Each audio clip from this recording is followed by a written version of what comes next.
Good morning everyone, स्वागत है आप सभी का जी किचन में।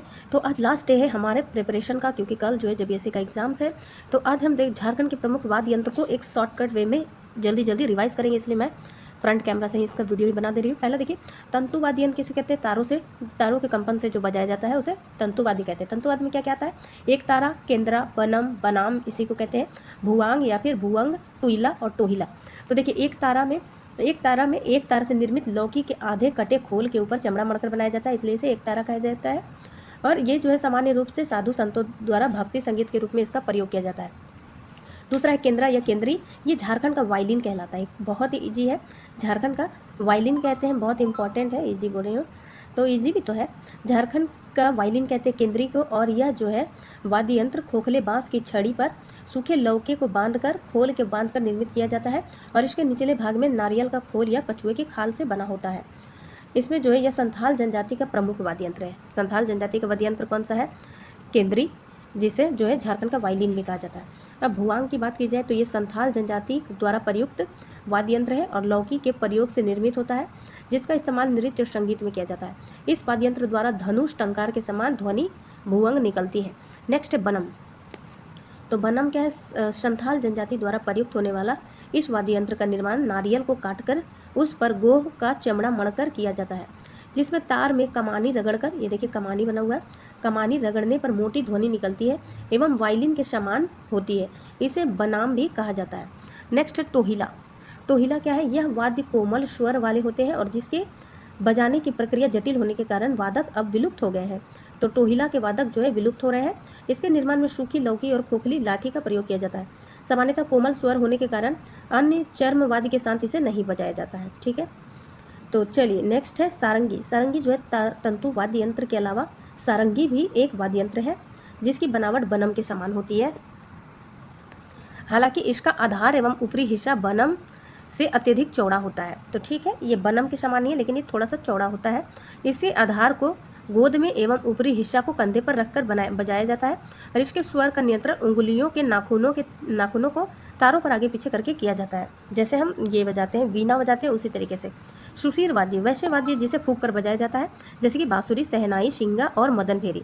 ये जो है क्वेश्चन पूछा जा चुका है, मदन भेरी। तो मदन भेरी कुछ लंबा सा होता है और आगे में शहनाई टाइप का होता है। बांसुरी के यह जो है लोकप्रिय वाद्य यंत्र है और इसका निर्माण बांस के द्वारा होती है। और कौन सी बांस? डोंगी नामक बांस से निर्मित होती है। नेक्स्ट शहनाई, यह वाद्य यंत्र जो है जनजातीय समूह का मंगल वाद्य यंत्र है और ये शादी, विवाह, पर्व त्योहार, नटुआ नृत्य और छऊ नृत्य, पैका नृत्य में किया जाता है इसका वादन। शिंगा क्या है? शिंगा देखिएगा सिंग टाइप का होता है, मैंने एक वीडियो बना, इस तरीके का होता है।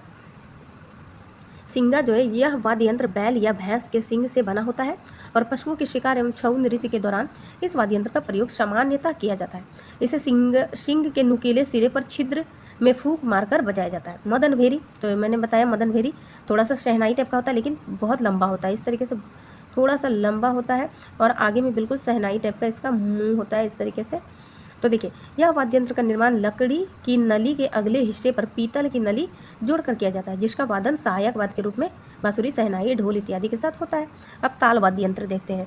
तो ताल वाद्य यंत्र क्या है? वैसा वाद्य जिसे पीट कर बजाया जाता है उसे ताल वाद्य कहते हैं। ये दो प्रकार के होते हैं। पहला देखिए, पहला अवनद वाद्य, तो और दूसरा है घन वाद्य। तो दोनों में क्या डिफरेंस है? तो लकड़ी के ढांचा पर चमड़ा मढ़कर निर्मित होता है और ये कांसा से निर्मित होता है। तो कांसा से निर्मित होता है, ये तो बहुत ईजी है, क्योंकि आपने देखा होगा करताल, थाला, झाल, मंजीरा, काठ, खाला। और ये क्या है? ढोल हो गया, मांदर हो गया, ढाक, नगाड़ा, धमसा, डमरू, और ये कामरा, ढच, कजरी और जुड़ी। इसमें से एक दो नहीं सुने होंगे आप, बाकी सारा जो है सुना हुआ ही है। तो इस वाद्य यंत्र का निर्माण, तो मांदर के विषय में पहले देख लेते हैं। मांदर क्या है? मांदर जो है झारखंड का प्राचीनतम प्रमुख वाद्य यंत्र है और जिसे तुमदक भी कहा जाता है। ये क्वेश्चन पूछा जा चुका है। मांदर को तुमदक भी कहते हैं। मांदर, तुमदक, मांदर की संज्ञा दी जाती है। ठीक है, और इसे जो है मिट्टी या लकड़ी के, तो एक बार आप पिक्चर देख लीजिएगा तो आपको बहुत अच्छे तरीके से याद हो जाएगा। मांदर कुछ इस तरीके का होता है, थोड़ा सा एक साइड से चौड़ा होता है, एक साइड से थोड़ा छोटा होता है। तो यहाँ तो किताब गंदा नहीं कर सकती हूँ मैं, इसलिए छोड़िए। चलिए लास्ट डे है तो रिवाइज करते हैं। ये जो मिट्टी या लकड़ी के गोलाकार खोले में सिरे में दोनों तरफ बंदर या फिर बकरी की खाल मढ़कर, मतलब उसका चमड़ा मढ़कर बनाया जाता है। इसका बायां एवं दाहिना मुंह क्रमशः चौड़ा और छोटा होता है। तो जैसे कि मैंने बोला, एक सिरा जो है बायां जो है चौड़ा होता है तो इस साइड चौड़ा होता है और एक साइड छोटा मतलब छोटा होता है, दाहिना साइड छोटा होता है। इसके छोटे मुंह वाले खाल पर विशेष प्रकार का लेप यानी किरण लगे होने के कारण इसका आवाज़ गूंजदार होता है। तो देख लीजिए स्टेटमेंट में ये भी पूछा जा सकता है कि किस और जो है लेप लगा होता है, तो इसके छोटे मुंह में। और छोटा मुंह किधर होता है, देखिए इसका बायां और दाहिना मुंह क्रमशः चौड़ा और छोटा। तो बायां मुंह चौड़ा होगा और दाहिना मुंह छोटा होगा, और इसके छोटे मुंह में यानी कि दाहिने साइड हम लेप लगाते हैं। ढोल की बात कीजिए, ढोल तो आप सभी जानते होंगे। यह झारखंड के अत्यधिक प्रचलित वाद्य यंत्र का निर्माण सामान्यतः आम, कटहल और गम्हार की लकड़ी के खोल से किया जाता है। इसका पर्व त्यौहार में इसका यूज होता है। चलिए कुछ खास ज़्यादा देखने लायक है नहीं। नगाड़ा जानते हैं आप, नगाड़ा क्या है, झारखंड का अत्यंत प्रचलित वाद्य यंत्र है और कटहल की पेड़ के गुम्बदाकार खोल के सिरों पर भैंस के चमड़े मढ़कर किया जाता है इसका निर्माण, और छड़ी के माध्यम से बजाए जाने वाले इस नगाड़ा को संथाल परगना में टमाक कहा जाता है। तो नगाड़ा को क्या बोला जाता है, टमाक। ढाक की बात की जाए तो यह वाद्य यंत्र आकार में मांदर तथा ढोल से बड़ा होता है और इसे सामान्यतः बकरे के खाल से गम्हार के लकड़ी के सिरे को मढ़कर निर्मित किया जाता है। इसका प्रयोग विभिन्न पर्व त्यौहार में किया जाता है। नेक्स्ट है कुड़ू धतु या धमसा। धमसा क्या है, वाद्य यंत्र की आकृति कढ़ाई जैसी होती है, ये पूछा जा चुका है। धमसा कढ़ाई जैसी आकृति होती है, कुछ इस तरीके की। चलिए नेक्स्ट है करताल। यह वाद्य यंत्र दो चपटे गोलाकार प्याले के जोड़े में रहता है जिसके मध्य का भाग ऊपर की ओर उभरा होता है। तो ये भी करताल आप जान रहे होंगे, ये पूजा पाठ में जो है अभी भी हम लोग भी बजा चुके हैं, छोटे थे तब। करताल इस तरीके से दो प्लेट जैसा होता है कुछ। काठी क्या है, यह वाद्य यंत्र जो है कुचड़ी की लकड़ी के दो टुकड़ों को जोड़कर बनाया जाता है और आपस में टकराने से मधुर ध्वनि निकलती है। थाला जो है, यह वाद्य यंत्र कांसे की थाली होती है। तो करताल क्या है, करताल जो है थोड़ा सा चपटा थाली होता है जिसमें मतलब प्याले जैसा गड्ढा जैसा होता है, और ये थाली जो है चपटी थाली होती है। जो थाली कांसे की निर्मित होती है जिसमें गोलाकार किनारा ऊपर की तरफ उभरा हुआ होता है और इसके मध्य में एक छिद्र से रस्सी जुड़ी होती है। नेक्स्ट है झांझ। यह वाद्य का आकार करताल के समान लेकिन उससे बड़ा होता है।